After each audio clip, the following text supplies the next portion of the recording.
Hello guys! This is Donna again and welcome back to my channel. For today's video, ang lulutuin ko guys ay Batangas Lomi. So kung gusto nyong malaman guys kung paano ako magluto ng Batangas Lomi, just keep on watching!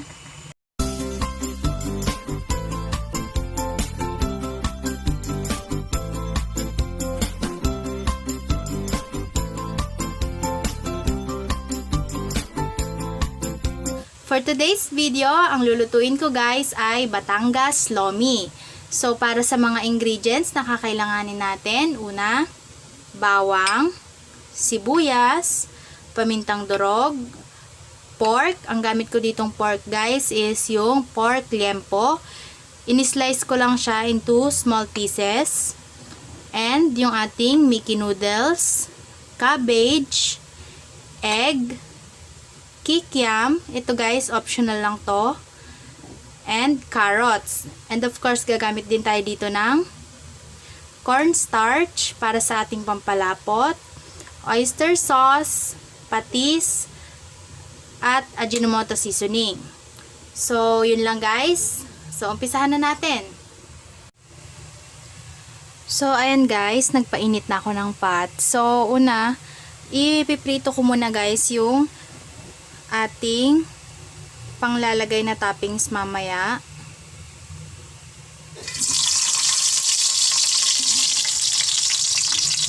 Yung ating kikiam. Mas maganda kasi guys kung luto talaga yung ating kikiam.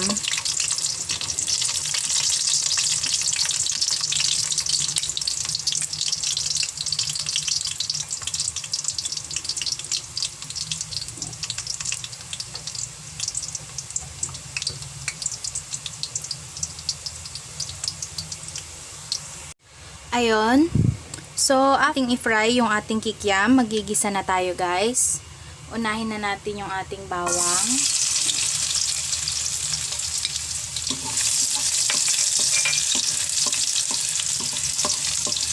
And then, yung ating onion.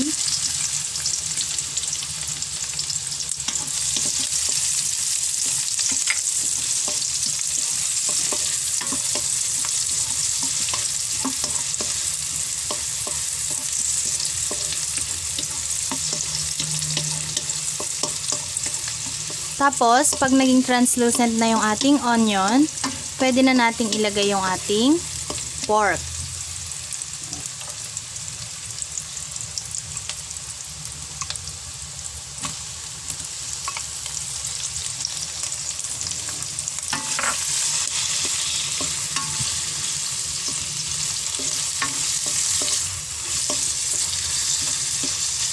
Tapos guys, aantayin lang natin na mag-golden brown yung ating pork. So, ayan guys. Golden brown na yung ating pork. Haluin lang natin siya.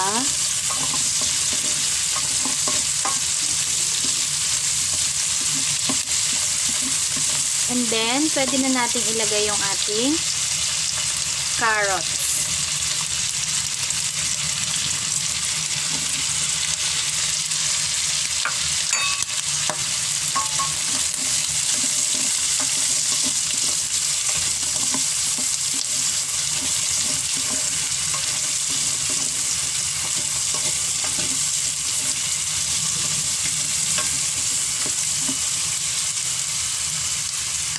Tapos guys, lagay na rin natin yung ating black pepper.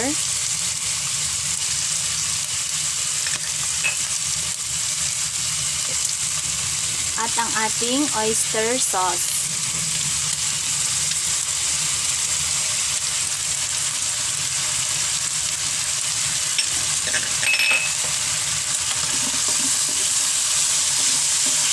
And then, haluin lang natin siya guys, again.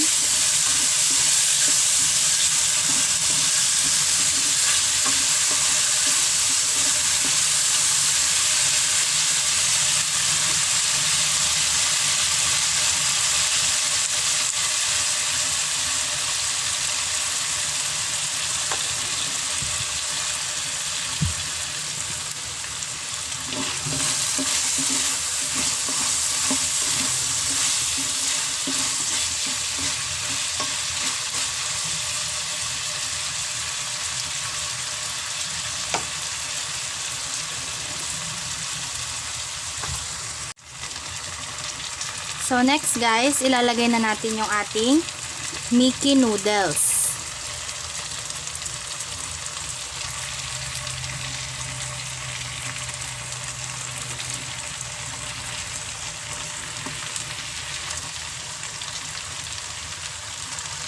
Ayan. So, ang gamit ko ditong noodles, guys, is yung fresh Mickey noodles.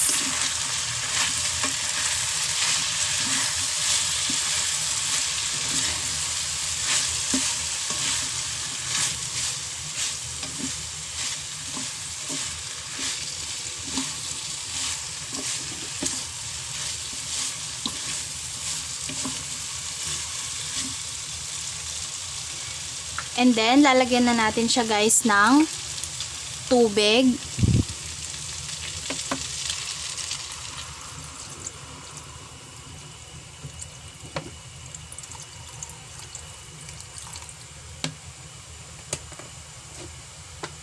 Ayan.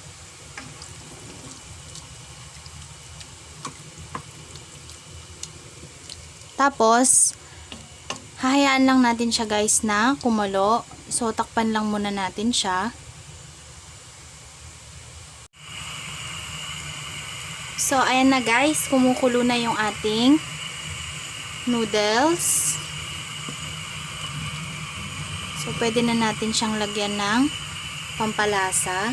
So, ilalagay na natin yung ating patis.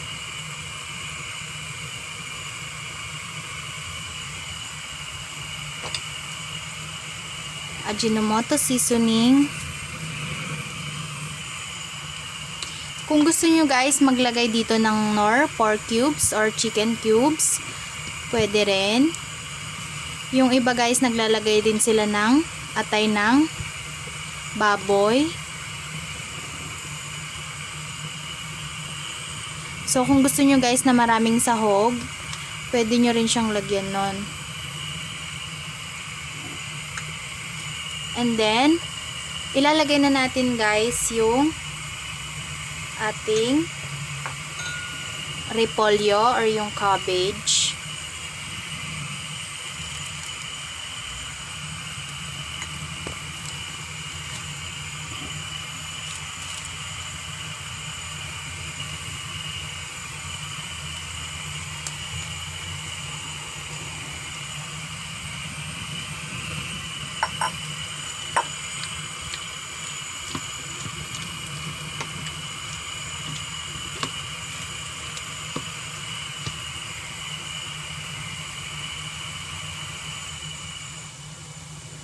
So, medyo hinaan lang natin yung ating apoy.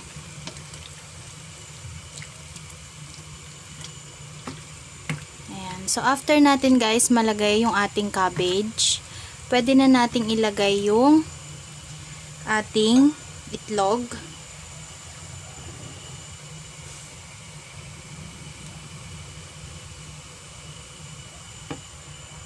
So, after nating ilagay, haluin natin siya guys agad.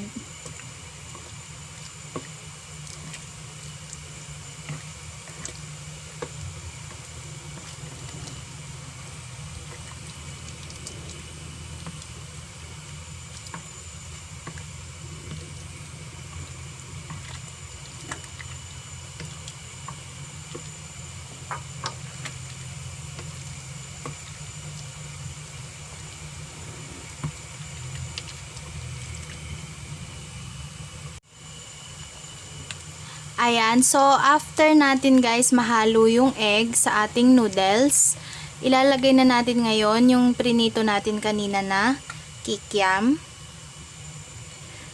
Huwag nyong ilalagay lahat guys. Bali magtitira tayo para sa ilalagay nating pang toppings.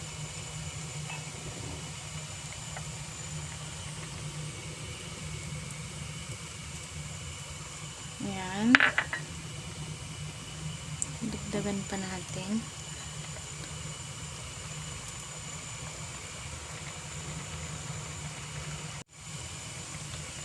So, ayan guys. Pwede na nating ilagay yung ating cornstarch. Yung cornstarch guys, ang ginawa ko, tinunaw ko lang siya sa tubig.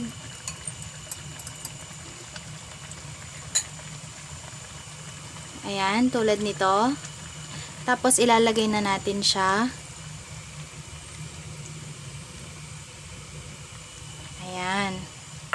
Tapos guys, haluin natin siya agad para hindi yung kabilang part lang yung maging malapot. So, kailangan pantay sila. Kailangan guys, pag nalagay na natin yung ating cornstarch, continuous na yung ating paghalo kasi mabilis lang siyang lumapot. Ayan, so as you can see, malapot na siya. Luto na rin naman guys yung ating noodles at yung iba pa nating mga nilagay na ingredients. So, pwede na nating patayin yung ating apoy.